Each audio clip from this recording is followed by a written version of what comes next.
When David and Guillaume got back in touch about making Detroit, I wasn't terribly surprised they decided to make it because the fan response was so intense. So it makes sense that they would choose to do that after the enthusiasm. It was a challenge, and it was just an interesting thing to get my head around how to approach this character now as a different, much older person, and whether or not she had changed. And I'm very happy to say that with Detroit, I've had the opportunity to see Kara grow so much more than I ever expected. You do the housework, the washing, you cook the meals, and you take care of... God damn it, where the fuck's the rat gone now? Alice! Alice! I mean, she starts out essentially how she does in Kara in a very, not robotic, but, you know, android, other way, and getting to take this journey where she becomes more and more human as it goes on. You know, and as an actor, that's a wonderful exploration in every way, whether it's how she sits, her posture, how her voice changes, how emotions change, and how much emotion is based on things like empathy and social experience. And so having, you know, as much material as I got with David to have this huge, nuanced arc was really incredible. Why couldn't we just be happy? This experience has been quite different than the experiences I've had shooting film or TV or doing theater work. I have 83 dots on my face and a really flattering black wetsuit type thing, and you're jumping around with props, and it's kind of like being a 10-year-old imaginative kid, which is fun. There's 80 cameras around us. It's already lit. So we just shoot and shoot and shoot and shoot and shoot. There's no change of sets, there's no hair and makeup, there's no wardrobe, so we move really fast, and we'll go through about 35 pages in a day. Working in TV or film, we'll probably do 6 pages a day.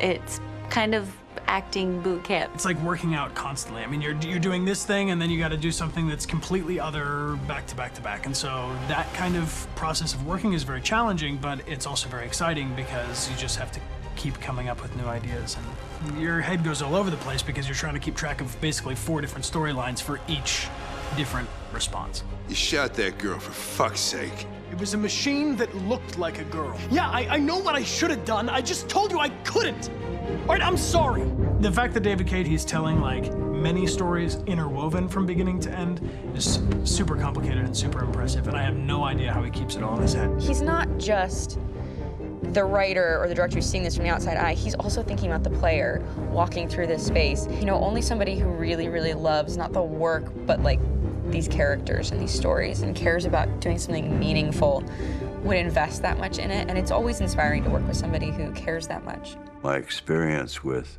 motion capture is this one. And I found it sort of terrifying in a way, because they said the computer's gonna build you. But then, as we got into it, I realized all the elements of it were still artistic.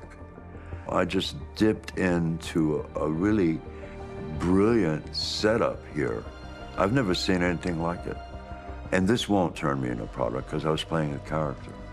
So, it's wonderful. In the game, Detroit comes back because of a revolutionary industrial rebirth. And there's no reason why that can't happen in Detroit, because they have such tremendous infrastructure for millions and millions of people who can very easily support, you know, a new industry.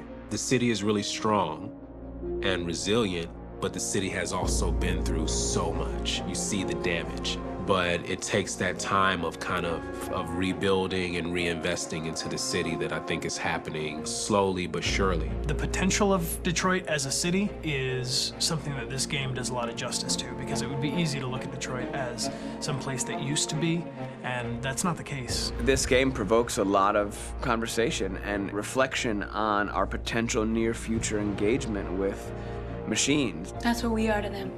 Just merchandise on display in a shop window.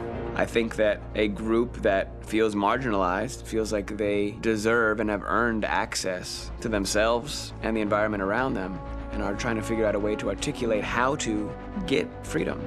What was I designed to be? Their slave? Their toy? It plays with your comfort levels. You think that this is fine, you're comfortable with it, until something blurs the line and throws you off, and now Do I feel differently about whether this should be allowed? Should it be banned? Should it be encouraged? You're gonna ruin our lives, and for what? For a bunch of machines? They are not machines! They are alive! I'm alive! You're alive! They're nothing! There are lots of comparable comparisons to any type of persecution of religion, race, etc., dating way back. It can't just be a video game where you shoot 'em up or where people make these choices to do whatever. I think that's the whole point. You have the choice, and you can either choose to go in one direction with your character or another. And I think that's going to be very telling about the gamer. Very telling. I think there's going to be a really strong reaction to this game, which has such a strong perspective. I'm that much more proud of it now to get to be a part of it because it's important. In this game, you're actively building and designing the character through not just what kind of shield does he have or what color hair does she have, but like their temperament and the way they deal with problems. The different endings to this game are so radically different based off maybe seemingly insignificant choices in the moment, but like life, they all add up. And can't play life again, though.